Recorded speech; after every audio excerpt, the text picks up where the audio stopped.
نواقض وضو. وضو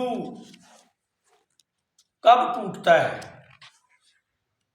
وضو ٹوٹنے کے جو اسباب ہیں ان کا تذکرہ. ابن عمر رضی اللہ تعالیٰ عنہ روایت کرتے ہیں کہ رسول اللہ صلی اللہ علیہ وسلم نے فرمایا لا تقبل صلاۃ بغیر طہور، بغیر وضو کے اللہ کی بارگاہ میں کوئی نماز قبول نہیں ہوتی.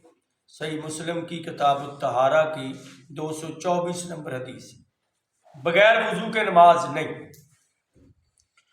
ہاں وہ الگ بات ہے کہ وضو اگر بندہ نہیں کر سکتا تو تیمم کے ساتھ ہوگا. سیدنا ابو ہریرہ رضی اللہ تعالیٰ عنہ سے روایت ہے کہ رسول اللہ صلی اللہ علیہ وسلم نے فرمایا جس شخص کا وضو ٹوٹ جائے جب تک وہ وضو نہ کرے اللہ تعالیٰ اس کی نماز قبول نہیں کرتا. تو یہ تو پہلی بات ہوگی کہ بغیر وضو کے نماز ہوتی نہیں، اور وضو کر لے تو پھر ٹوٹتا کیسے؟ سیدنا مزی خارج ہونے سے وضو ٹوٹ جاتا ہے.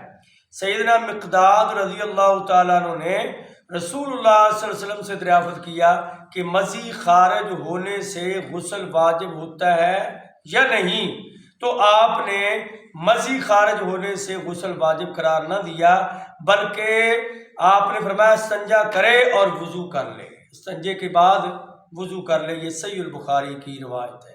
جو اس سے پہلے ابو ہریرہ والی پڑھی ہے وہ بھی صحیح البخاری کی ہے.